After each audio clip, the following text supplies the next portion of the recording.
Assalamualaikum warahmatullahi wabarakatuh. Perkenalkan, nama saya Gibran Syabibila. Saya dengan NIM 41522010168. Kali ini saya akan berkesempatan untuk melanjutkan proyek toko UMB untuk memenuhi tugas mobile programming, di mana tugas kali ini berfokus pada produk, tampilan produk atau list produk lah intinya gitu lah ya. Nah, langsung aja kita masuk ke materinya ya. Nah, oke.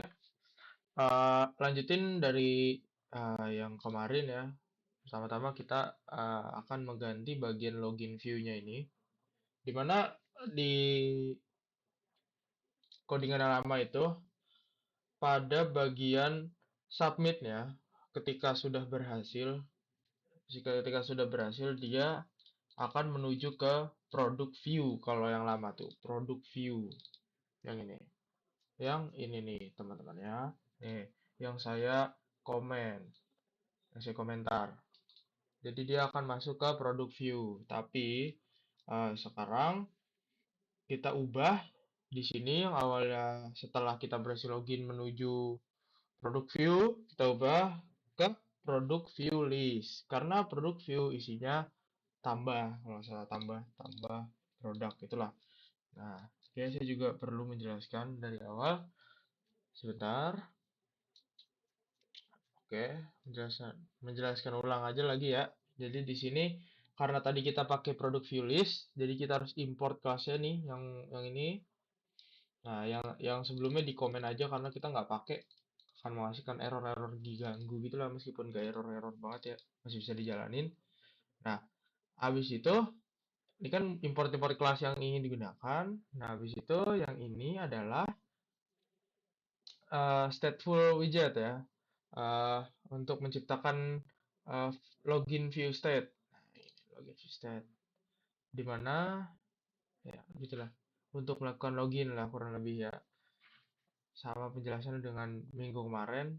Nah, habis itu lanjut. Di sini adalah metode build ya, login view state-nya, di mana ini tampilannya ya. Ini ada email, ada password, ada button, di mana size box-nya adalah 30. Terus tidak ada menu registrasi. Jadi ini manggil email text field yang ini nih ya. Ini kriterianya. Isi dari email text field itu sendiri. Inputnya adalah email. Enggak nih, label teksnya email maksudnya. Input type-nya baru yang ini email address ya. Pakai controllernya adalah email text box controller, di mana ini validatornya. Melakukan validasi. Di mana email ini harus diisi. Kalau misalkan nggak diisi ya error. Akan mengeluarkan string ini. Nah, yang ini password text field itu ada di sini. Dia manggil widget ya. Nah, sama ini labelnya adalah password, text inputnya adalah text, obscure text adalah true, menggunakan password text box controller, dan di sini ada validasinya juga. Kalau misalkan empty, dia akan mengeluarkan password harus diisi. Habis itu di sini button login yang kemarin barusan kita benerin. Yang kita benerin itu yang di bagian sini ya, saya lupa. Di bagian submit ya. Buttonnya mah tidak sepertinya. Teksnya login, kalau misalkan dipencet, dia akan mengeluarkan ini. Nah, setelah validasi. Nah, kita. Berikutnya ke submit. Ya, berikutnya ke submit. Ini metode ini melakukan proses login dengan memanggil login block.login. Nah, yang ini ya. Kalau kalian buka login.login tuh dia manggil metode yang ini nih. Dia ngirim email dan password. Nah, terus dia manggil API URL.login menggunakan API.dart. Menggunakan ya API URL, manggil API URL login ya kan. Nah, API URL login. Login. Nah, dia akan mengirim base URL atau yang ini. Set. Nah, oke. Habis itu ya udah nih udah dijelasin ya, login. Selanjutnya kalau misalkan berhasil token token dan user ID akan disimpan ya. Nah, ini harus menggunakan integer.parse. Nanti akan dijelaskan di ya ntar akan dijelaskan lah. Terus dijelaskan ya. Kalau misalkan berhasil, dia akan menuju produk view list. Ini yang harus kita ubah nih dari codingan sebelumnya karena sebelumnya kita ke produk view. Nah, kalau misalkan error, dia akan mengeluarkan dialog ini, login gagal, silahkan coba lagi. Nah, ini menu registrasi yang ngelink ke registrasi aja gitu. Ke registrasi. Nah, terus berikutnya jangan lupa dicek lagi ya. Kenapa IP saya berubah-ubah juga. Bingung. Jadi IP saya berubah dan ya dibenerin lagi, dicek lagi biar bisa gitu loh API-nya. Biar ngirim data, get data bisa dilakukan gitu. Nah, yang penting kalian udah pastiin ini udah bener ya. Nah, berikutnya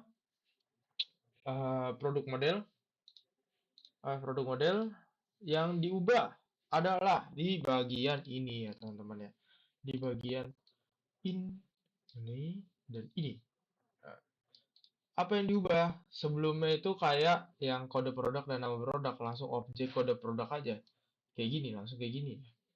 Itu langsung kayak gini. Langsung kayak gini dia. Set gitu loh. Nah, sekarang kita ubah menjadi kayak gini menggunakan integer.parse. Kenapa? Kenapa integer.parse? Karena saat kita menggunakan API kita, di mana tipenya adalah JSON, maksudnya kirim data kanan kirinya adalah JSON, itu tuh dalam bentuknya string teman-teman ya. Kalau kalian cek Postman, ya kalau misalkan kalian get data nih, get data dari API-nya,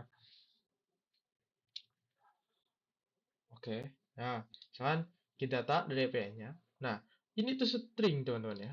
ID-nya itu string nih. String satu, harga produknya juga string.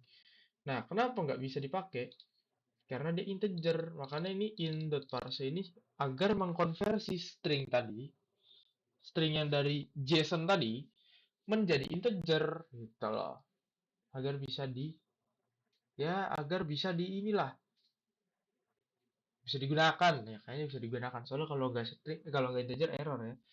Nah, oke, jadi ada dua perubahan di sini menggunakan integer.parse dan di bawahnya juga integer.parse di bagian harga produk. Teman-teman ya. Ya, jadi ini untuk memastikan tipe datanya sesuai gitu. Nah, berikutnya adalah eh oh iya, saya lupa ya, harusnya jalanin dulu ya teman-teman ya. Jalanin menggunakan kode ini. Nah, jalanin cara untuk jalanin di web browser kalian, cara dengan jalankan perintah yang ada di terminal ini nih ya, yang saya ketik tuh. Nah, eh langsung itu aja, enter. Lihat, tunggu sebentar ya.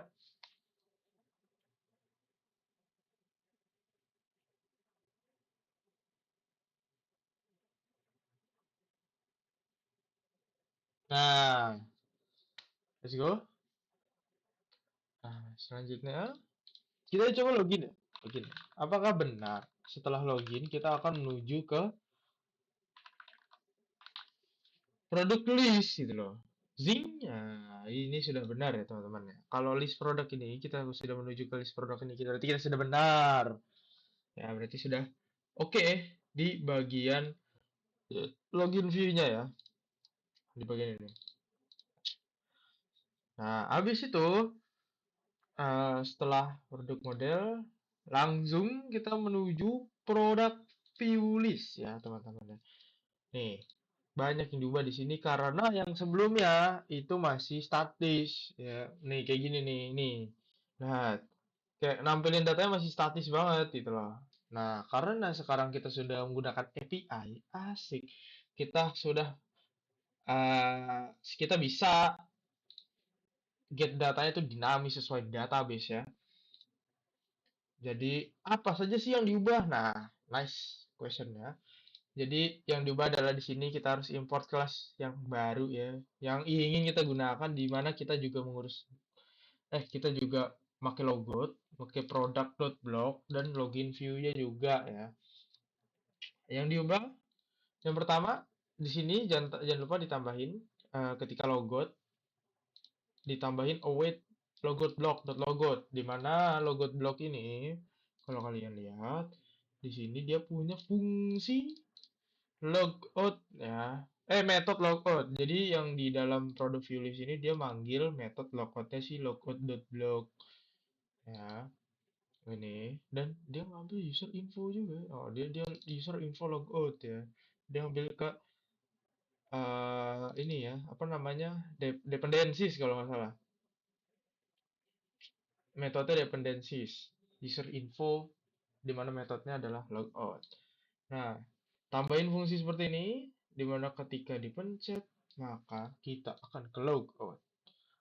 Dan selanjutnya untuk membuat tampilan menjadi dinamis sesuai dengan database yang telah kita buat, kita harus mengganti ini ya, ganti pada bagian ini, teman-teman ya. Ya, harus mengganti pada bagian ini di mana sebentar saya buka catatan saya dulu.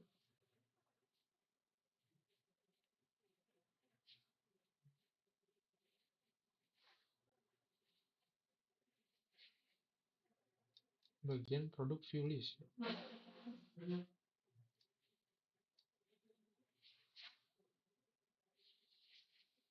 Pada bagian builder. Oke. Builder. Oke. Feature builder ini yang sebelumnya adalah list view ya.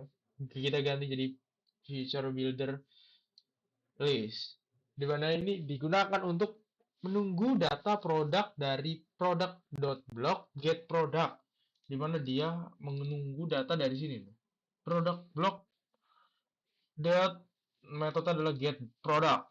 Coba kita lihat di sini produk block metode adalah get product ya. Di sini sudah dijelaskan di pertemuan sebelumnya ya. Di mana ini pokoknya intinya ngambil data dari database.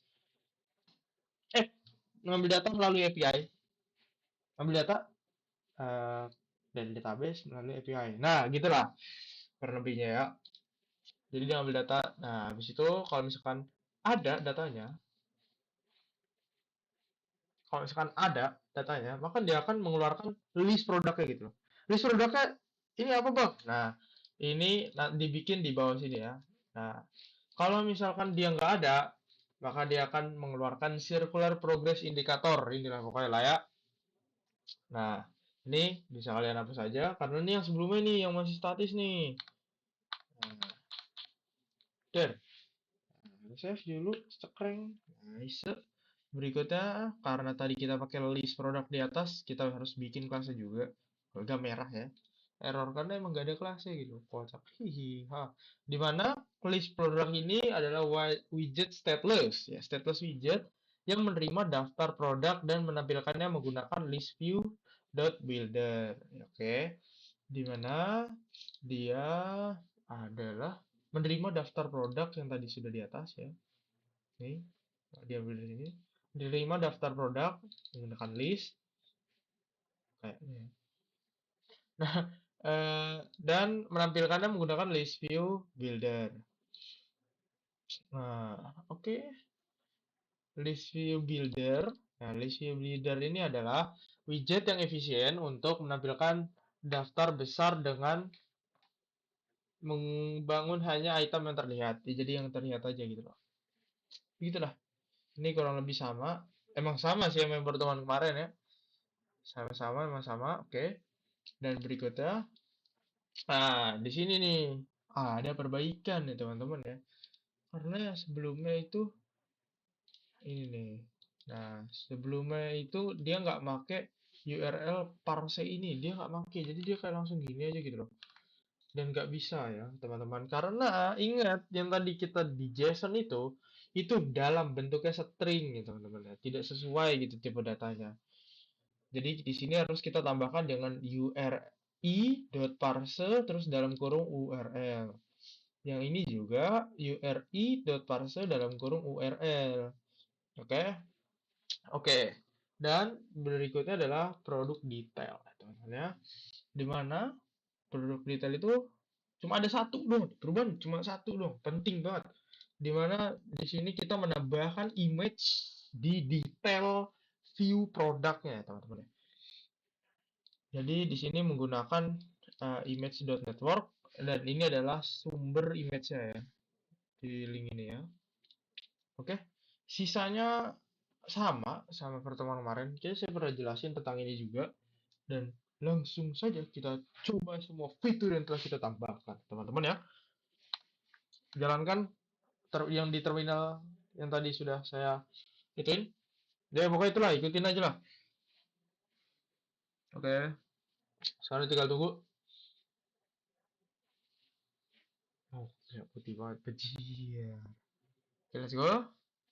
Dimana di sini adalah kita masukin email.com, passwordnya adalah oke, sambil buka localhost /pp my admin.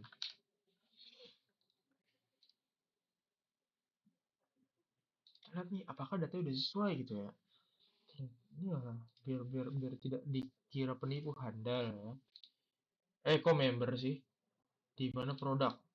Ya, di sini produknya adalah kode produknya adalah 1304 dan nama produknya adalah buku 1000 halaman dengan harga produk itu 100.000 ya teman-teman ya. Nah, kalau misalkan kita login, cekreng.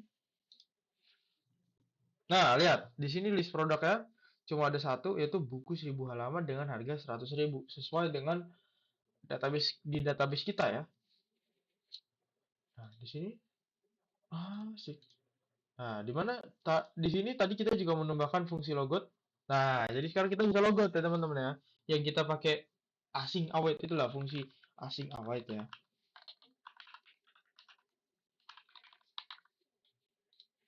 Nah, oke, lanjut.